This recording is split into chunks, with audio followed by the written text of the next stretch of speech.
느헤미야 7장 8절에서 38절. 우리 다 같이 합독하겠습니다.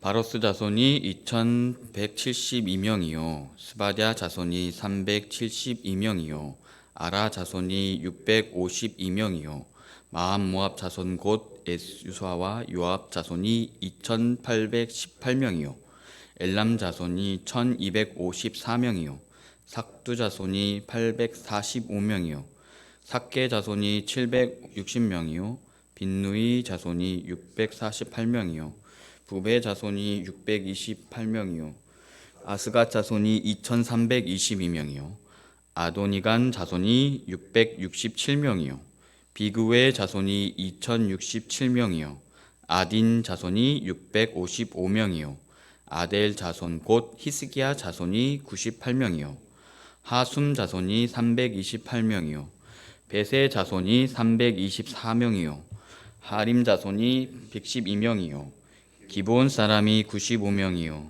베들레헴과 느도바 사람이 188명이요 사람이 128명이요 벳 아스마웻 사람이 42명이요 기란야 야림과 그립이라 브에롯 사람이 743명이요 라마와 게바 사람이 621명이요 민마스 사람이 122명이요 베델과 아이 사람이 123명이요 기타 느보 사람이 52명이요 기타 엘람 자손이 1254명이요 하림 자손이 320명이요 여리고 자손이 345명이요 로드와 하딕과 오손 자손이 720명이요 스나 자손이 3980명이었느니라.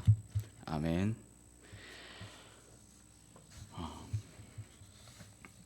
제가 목요일날 교회 차량 수립 때문에 카센터를 찾았었는데 차량을 맡기고 기다리고 있었습니다. 근데 기다리는 와중에서 TV를 보게 됐는데 제목이 뭐냐면은 선교사들 조선을 기록하다. 2024년 5월 9일 날 방영됐던 KBS 다큐멘터리 방송인데 꼭 한번 보셨으면 합니다. 1990년도 서양 선교사가 당시 조선에 담은 동영상을 편집한 KBS 방송인데요. 110년 전 대한민국 교회, 그때는 조선이었죠. 조선의 모습이 고스란히 담겨 있습니다.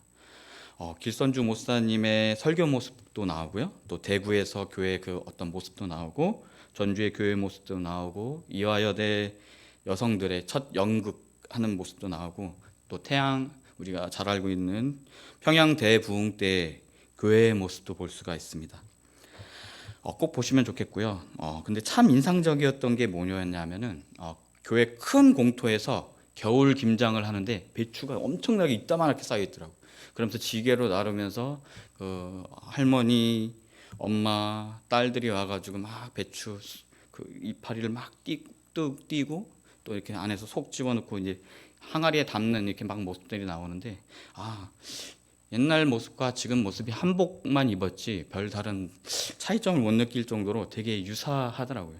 그리고 또 하나 참 재밌게 봤던 것은 뒷동산에 올라가서 유치부 아이들 딱 삥 둘러놓고 한가운데 교사가 딱 서 있는데 막 율동을 하니까 애들이 막 따라하면서 이리 돌고 저리 돌고 하면서 하는 모습이 지금 유치부 율동하는 모습하고 너무나 닮아 있구나라는 생각이 들어서 그때나 지금이나 참 저는 어렸을 때가 아니죠. 한편 교회를 다니게 되면서 우리 100년 전의 모습, 우리 어떤 모습이었을까라는 궁금함이 참 있었는데 그런 것을 보면서 그때 막 한복 여러 가지 우리가 그때 시대에 있었던 뭐 핸드폰이 없었고 뭐 이런 양복들도 없었고 좋은 옷들도 없었지만 그들이 사는 모습은 참 비슷하구나, 우리랑 좀 닮았구나 라는 생각이 들었고 100년 전의 교회 모습을 기록했던 선교사님의 그런 어떤 마음도 참 느껴지면서 특히 그때 드러났던 모습이 그때 그 다큐멘터리 했던 나레이션 했던 사람의 말이 어떤 거였냐면 어떤 편견도 없이 조선을 있는 그대로 영상에 담으려 했다라는 것이 참 인상적이었습니다. 그 안에서는 그냥 어떤 아이들의 막 모습, 뭐 시장에 있는 모습 딱 나오거든요. 그랬던 것처럼 오늘도 느헤미야의 기록을 보면 여러 사람의 이름들이 나옵니다. 우리는 듣도 보도 못한 또 우리 좀 약간 익숙했던 뭐 여리고나 뭐 베델이나 아이시나 뭐 게바 뭐 여러 가지 익숙한 장소의 이름들은 있지만 그 안에서의 기록들을 보면서 느헤미야도 또 여러 가지 족보 뭐 역대하에 기록되어 있는 족보들이나 여러 가지 기록들도 참 이렇게 고스란히 선교사가 조선을 기록하려고 했던 것처럼 온전히 그때의 실상을 담으려고 했던 모습이 아니었나라는 생각이 듭니다. 그렇지만 그때는 이제 동영상, 무성 동영상이었기 때문에 나중에 이제 채색을 해가지고 이제 더 현장감이 넘치는데 흑백 영화, 무성 영화고요. 근데 지금은 이 성경을 통해서 볼 때 그냥 단순한 텍스트, 어떤 글이기 때문에 우리가 바로스의 자손이든 아라 자손이든 기타 여러 자손들이 어떠한 모습으로 어떠한 형태로 그들이 하나님 앞에 섰는지, 또 처음 그들이 바벨론에서 와서 예루살렘에 딱 도착했을 때 어떤 모습이었는지는 우리가 이 명단을 통해서는 알 수 없지만 그들도 우리와 다르지 않는 사람이었겠구나. 또 그 안에서 시끌벅적 우리 예전에 누구죠? 빌리 그레함 목사님 오셨을 때 여의도 광장에서 모였던 그 많은 인파들이 모여 있는 것처럼 이들도 그 안에서 시끌벅적하면서 모여 있었겠구나. 누가 한 면의 목소리를, 느헤미야나 에스라의 목소리를 듣기 위해서 갑자기 조용해지는 그런 모습이지 않았나라는 생각이 듭니다. 바로 이 앞에 이 명단을 기록했던 찾았던 그런 맥락을 먼저 봐야 될 것 같습니다. 성벽이 완성되었고 예루살렘은 드디어 성벽의 모습을 갖추었고 습니다. 그렇다고 해서 모든 것이 끝난 것은 아니었고 예루살렘 성과 성전을 잘 지키고 유지하는 것이 되게 중요했습니다. 그래서 우리 앞에 묵상했던 본문에서 느헤미야는 성전 문지기와 노래하는 사람과 레위 사람을 세웠습니다. 그런데 느헤미야는 예루살렘 성벽에만 관심이 있는 것이 아니라 성벽 안에 있는 성전이 잘 보존되고 운영되는 일에도 관심이 많았습니다.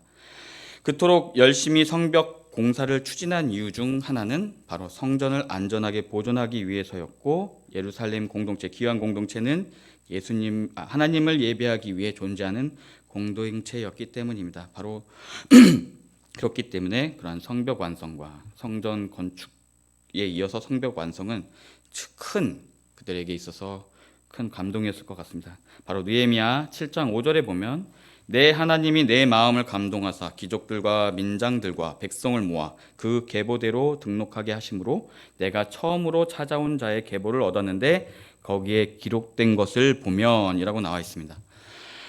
느헤미야에게 어떤 감동이 온 걸까요? 성전과 예루살렘 백성들의 평화를 지킬 성벽을 건축했으니 또 하나님께서 주신 사역을 큰 그런 토목 공사를 잘 감당했으니 오는 감동이었을 겁니다. 그리고 처음 귀환했던 사람들의 목록을 보면서 자신이 헤쳐나갔던 모든 인들이 마음속에 떠올랐을 것 같습니다. 마치 제가 선교사들 조선을 기록하다 다큐멘터리를 보듯이 어떠한 편견도 없이 그들의 마음이 계속 떠올랐을 것 같습니다. 수십 년간 바벨론 포로 생활을 마치고 유다 귀한 백성들은 고향 예루살렘으로 돌아갈 날만을 기다리고 있었는데 고레스의 칙령으로 인해서 그들은 귀환을 허락받았고 많은 사람들이 고향으로 돌아갈 준비를 했습니다. 그리고 예루살렘으로 돌아가는 여정에 나선 사람들, 바로 오늘 본문에 나온 것처럼 많은 자손들과 또 지역 주민들이 있습니다. 바로스 자손 2172명, 스바랴 자손 372명 등등 여러 명의 자손들이 바로 이 귀환하는 예루살렘으로 돌아가는 발걸음에 자신들의 발을 옮겼다는 것입니다. 드디어 느헤미야가 성벽이 완성되고 예루살렘의 모습이 그렇게 해서 성벽 귀화 공동체는 하나의 큰 비전 아래에서 하나로 모여 바로 예루살렘에 돌아왔습니다. 바로 성전을 건축하고 성벽을 재건하여 이스라엘이 회복하는 것을 보게 된 것입니다. 근데 제가 느끼는 것은 귀한한 자손들은 바로 이름만큼이나 다양한 배경을 가지고 있습니다. 그들은 다양한 출신과 지역에서 모여 살았던 것입니다. 또 바벨론 포로지에서 각자에게 주어진 상황과 그 상황을 헤쳐나갈 자신들만의 가치관을 가지고 살았을 겁니다. 또 그 중에는 바벨론에서 성공해서 경제적인 부와 지위를 이룬 사람도 있을 겁니다. 또 잘 풀리지 않아 자신의 자리를 잃어가던 제사장이나 레위 제사장 출신의 사람이나 레위 출신의 사람들, 또 일반 백성들도 있었을 겁니다. 그래서 예루살렘으로 돌아간다고 하니 새 인생을 예루살렘에서 시작하려고 출발한 사람들도 분명히 있을 것입니다. 또 우리가 내부적인 경제 위기가 닥쳤을 때 몇몇의 귀한 공동체는 자신의 재산, 심지어 자녀들까지도 저당 잡히는 사람들이 있었던 반면에 그들에게 큰 돈을 빌려줄 만큼 부유한 사람들도 있었습니다. 각자 다양한 경제 여건을 가지고 있었음을 우리가 내부적인 경제 위기를 통해서 볼 수가 있었습니다. 이렇게 다양한 공동체가 외부의 위기 앞에서 쉽게 분열할 수 있을 수 있습니다. 산발락과 도비아의 세력 근처에 살았던 가문들은 성벽을 짓다가도 매일 경계를 서야 하는 긴장감 속에서 살았을 겁니다. 산발락과 도비아 세력 근처에 살았던 바로 귀한 공동체의 가문들은 성벽을 짓다가도 언제 쳐들어올지 모르는 산발락과 도비아 세력 때문에 매일 경계를 서야 하는 긴장감 속에서 살았을 겁니다. 그것 때문에 불만도 많았을 거고요. 또한 자기 주장이 강한 사람들도 있었을 겁니다. 그래서 성전을 건축할 때 자기 뜻대로 안 되거나 자기가 주도하지 않으면 삐져서 협조하지 않거나 또 딴지를 거는 사람들도 분명히 있었을 겁니다. 이러한 다양함 속에서 하나님은 성전을 건축하고 성벽을 쌓게 하셨습니다. 하나님의 일은 어려움이 없이 잘 될 거야라고 하는 우리는 편견을 우리는 가지고 있습니다. 하나님이 우리에게 시킨 일이니 우리가 좀만 순종하면 아무 어려움 없이 하나님께서 내 속에 있는 비전, 내 속에 있는 어떤 축복들을 잘 주실 거야라고 하는, 편하게 주실 거야라는 편견이 있습니다. 하나님을 일을 하면서 사람들과의 소통의 어려움이나 일의 성취의 어려움, 그로 인한 피로감과 좌절감에 지칠 때면 우리는 하나님이 하라고 하신 일이 맞아? 라고 하면서 의심을 갖게 될 때도 있습니다. 좋게 견디기 쉬운 어려움을 주시고 딱 이루어지면 얼마나 좋을까요? 근데 우리가 에스라와 느헤미야를 묵상하면서 하나님은 시련과 고통을 통해 하나님의 사람들을 단련시키시는구나라는 생각이 듭니다. 우리의 교회가 저렇게 세워져가고 있구나라는 깨달음이 듭니다. 그래서 고향 땅에 도착한 유다 백성들은 폐허가 된 예루살렘을 보며 마음 아팠지만 동시에 새로운 희망을 품었습니다. 그들은 성전과 성벽을 재건하기 위해 힘을 모았고 각자 자신의 역할을 맡아 기꺼이 봉사하며 하나님을 향한 신앙짐을 뭉칠 수가 있었습니다. 이렇게 뭉칠 수 있었던 이유는 바로 그 안에서 내부적인 위기, 여러 가지 위기 속에서 분명히 공동체 안에 기록되어 있지는 않지만 분명히 갈등도 있었을 거고, 내가 옳다, 네가 옳다라고 여러 가지 의견들이 있었을 겁니다. 그 안에서 계속 부딪히고 토론하고 설득해가는 과정 속에서 이 귀한 공동체는 점점 더 굳어지며 단단하게 지어져 가지 않았나라는 생각이 듭니다. 그러면서 마침내 성전과 성벽을 재건하며 예루살렘의 영광을 되찾기 시작했습니다. 그러면서 많은 이들이 힘을 모아 예루살렘을 다시 세웠고, 과거의 고통, 바로 하나님께 불순종함으로 인하여 바벨론의 포로 생활을 했던 그 공동체가 바로 새로운 희망을 향해 나아갈 수 있는 기틀을 마련했습니다. 그러면서 고난 속에도 희망을 잃지 않고 예수님을 믿으며 다시 일어선 유다 백성들의 기원과 재건의 이야기가 바로 에스라와 느헤미야의 이야기입니다. 우리가 종종 하나님의 일에 대한 편견을 아까도 갖고 있었던 것처럼 여러 가지 기왕의 공동체에서도 바벨론에서 성공한 사람들도 있었고 실패를 겪는 사람들도 많았습니다. 또 그 중에는 예루살렘에 돌아와서 새로운 시장을 하려고 했던 사람들도 있었고요. 또 여기서 다양한 계보를 통해서 우리가 다양한 모습을 볼 수가 있었는데, 여기서 첫 번째 나오는 바로스의 자손들은 이방 여인과 통혼한 사람 중에 첫 번째로 언급되는 가문이 있는데 그것이 바로스 가문입니다. 바로 이방 여인을 아내로 취한 사람들에 대한 스가랴의 목록 10장 25절에 나와 있는 목록에서 라냐, 이치야, 말기야, 미야민, 엘르아살, 말기야, 브라냐가 바로 이방 여인의 아내를 취한 사람들로 나옵니다.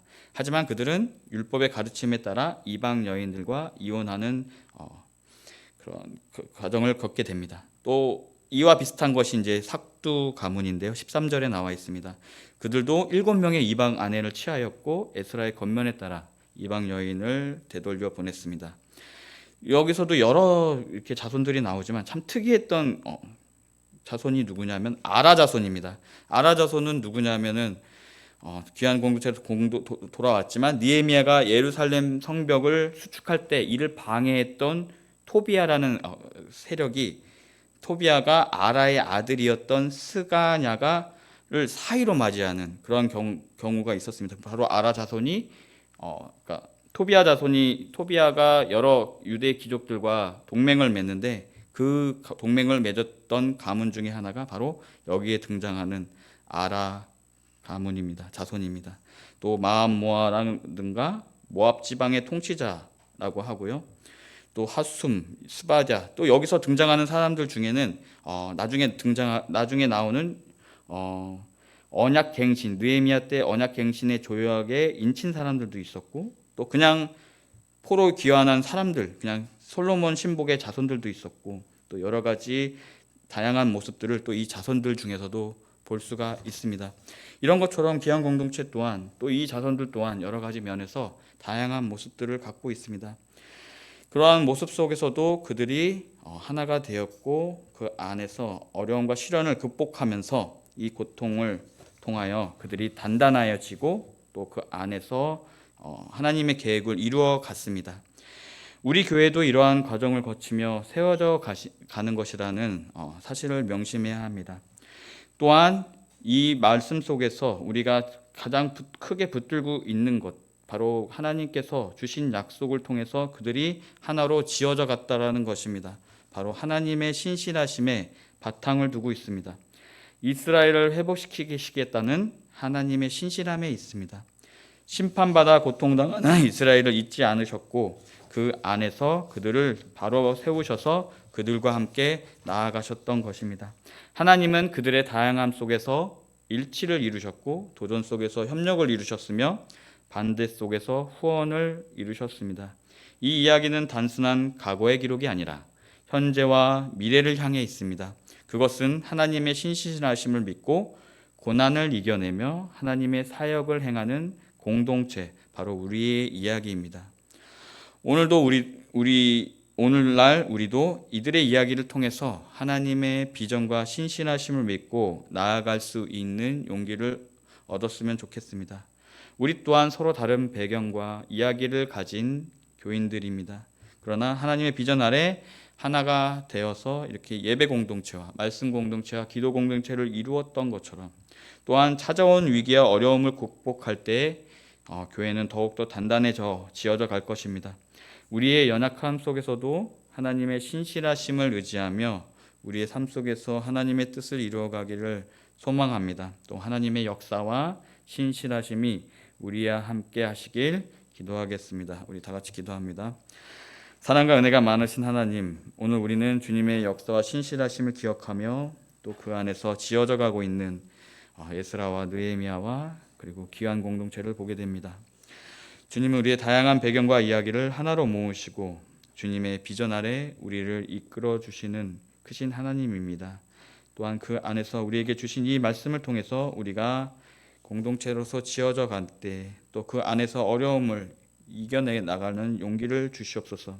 우리의 연약함과 부족함 속에서도 주님은 우리와 함께 계셨고 우리의 신실하심 속에서 우리도 강하게 될 줄 믿습니다. 우리의 삶을 주님의 뜻대로 이루어 나가시도록 우리를 하나님 하나로 뭉치게 하여 주시고 그 안에서 더욱더 하나님의 나라를 이루어 가는데 기여할 수 있는 저희 공동체가 될 수 있게 하여 주시옵소서. 오늘 드려지는 예물이 있습니다. 그의 간절함과 소원을 기쁘게 받아주시고 축복하고 안수하여 주십시오. 우리 성도님들의 가정 안에 하나님의 무한한 은혜와 평안함과 형통함과 신유의 역사가 넘치게 하여 주시옵소서. 예수님의 이름으로 기도합니다. 하늘에 계신